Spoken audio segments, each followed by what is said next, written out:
Assalamualaikum warahmatullahi wabarakatuh. Kembali lagi bersama kami Ahmad El-Fatih Channel.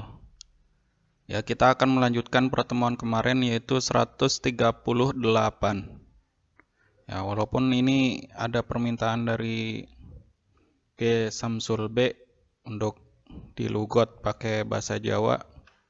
Tapi untuk dilugot pakai bahasa Jawa silakan mengaji sama orang yang berkompeten ya, maksudnya menguasai bidang ini. Kalau enggak, silakan datang ke saya langsung aja, ngopi bareng. Insya Allah kita bisa membuka pengajian tentang Nahwul Wadi ataupun yang lainnya. Bismillahirrahmanirrahim, langsung saja nggak usah lama. 138. Yusamma al-ismu alladhi yaqa'u ba'da illa mustasna wa yusamma al-ismu alladhi yaji'u qablaha wa yashtamilu fil ma'na ala ma ba'daha mustasna minhu. Yang dinamakan isim, isim yang jatuh setelah ila dinamakan mustasna, sedangkan isim yang datang sebelum ila dan memiliki arti atas lafaz setelahnya atau memuat dari makna dari lafaz setelahnya itu dinamakan mustasna minhu. Jadi ada lafaz sebelum ila dinamakan mustasna minhu. Nah, lafaz yang setelah ila itu dinamakan mustasna. Al-mustasna bil ismu yudhkaru ba'daha mukhalifan fil hukmi lima qablaha. Yang dinamakan mustasna dengan ila itu merupakan isim yang disebutkan setelahnya yang berbeda hukum bagi lafaz yang sebelumnya. Ya, contohnya hadoro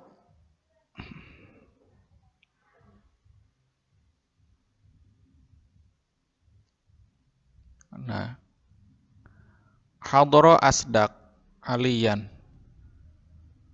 Nah, isim sebelum ila dinamakan mustasna minhu dan isim yang setelah ila itu dinamakan mustasna.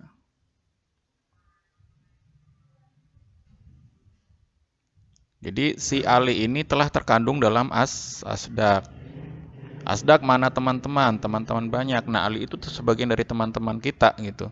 Nah, teman-teman seluruh teman itu datang kecuali Ali. Maka Ali itu keluar dari hukum. Hukum yaitu maksudnya apa? Teman-teman datang. Terus apa? Si Ali ternyata nggak datang. Itu hukum datangnya. Selanjutnya, kaidah selanjutnya mana?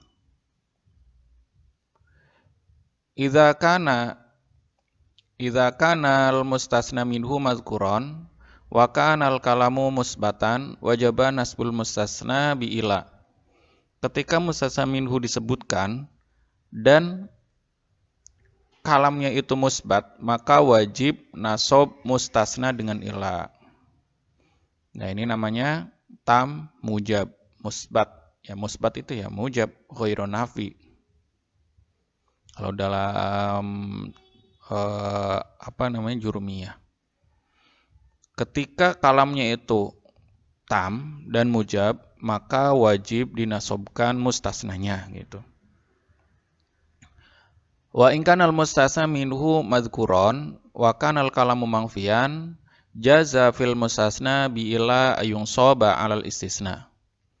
Ketika mustasna itu disebutkan, ketika mustasna minhu itu disebutkan beserta kalamnya itu mangfi, tam mangfi, jaza fil mustasna bi illa ayung soba alal istisna, maka mustasna dengan illa itu boleh dinasobkan.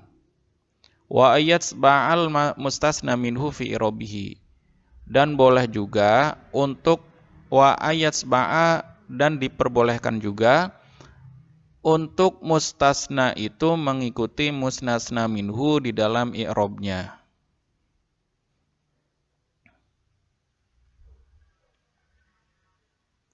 Kita langsung satu kaidah aja ya, biar jangan bingung. Yang kaidah pertama, jangan langsung kaidah yang selanjutnya. Kaidah ke 140 dulu, ketika kalamnya itu tam dan mujab, maka mustasna itu harus dibaca nasob. Mustasna dengan ilah itu harus dibaca nasob. Contohnya di sini, asmarotil ashjar ila syajarotan. Pohon-pohon itu berbuah, kecuali satu pohon. Jadi ada satu pohon yang berbuah. Semuanya berbuah kecuali satu pohon itu, gitu. Nah, ketika fiilnya itu yang sebelum mustasna minhu itu tidak ada nafi, maka mustasna itu harus dibaca nasob, atau lafadz yang setelah ilah itu harus dibaca nasob. Ketika kapan? Ketika mustasna minhu disebutkan beserta fiilnya itu tidak didahului oleh nafi atau syibah nafi. Yang selanjutnya, ya maaf ya kalau agak berisik karena kita juga belum punya tempat sendiri. Semoga kita bisa punya studio sendiri lah suatu saat. Jadi mobil masih lewat ya suaranya. Mudah-mudahan tercapai semuanya lah. Idza kanal, langsung saja kita langsung pembahasan ke 141. Idza kanal mustasna minhu madhkuron wa kanal kalamu mangfiyan jaza fil mustasna bi illa ayung soba alal istisna. Wa yasba'al mustasna minhu fi irabihi. Ketika mustasna minhu itu disebutkan dan kalamnya itu mangfi itu didahului oleh nafi, fiilnya, maka diperbolehkan mustasna setelah ilah itu dibaca nasob dan boleh juga diikutkan kepada mustasna minhu. Wa yasba'al mustasna minhu fi irabihi. Mustasna itu boleh diikutkan kepada mustasna minhunya ketika fiil itu didahului oleh nafi. Contohnya di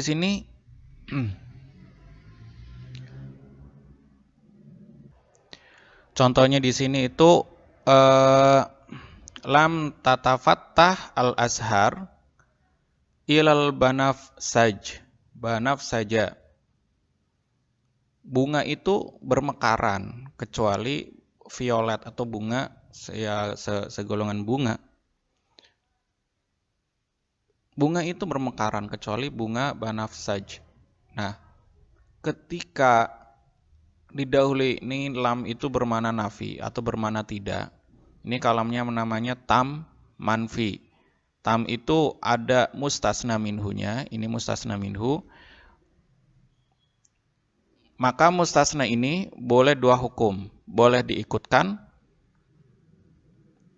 yaitu banafsaju. Ini boleh juga banaf saja kalau sebelum fiil itu didahului oleh nafi. Kalau di atas harus, kalau yang ini mustasnanya harus dibaca nasob ketika kalamnya itu tidak didahului oleh nafi.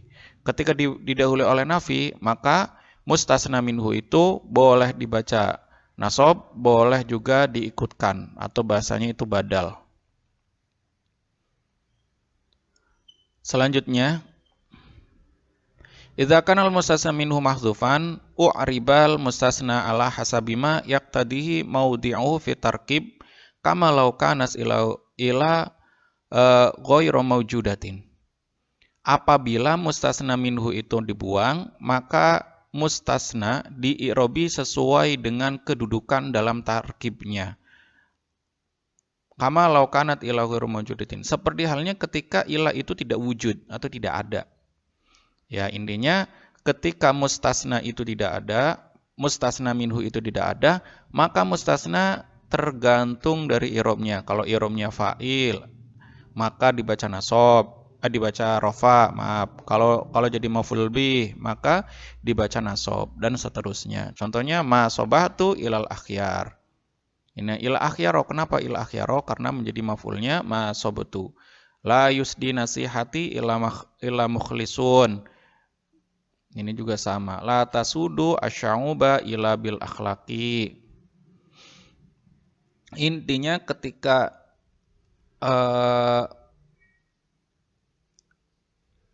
tidak disebutkan mustasna minhu, maka Mustasna itu i'robnya tergantung tarkibnya itu tersebut atau tarkib yang dibutuhkan, i'rob yang dibutuhkan.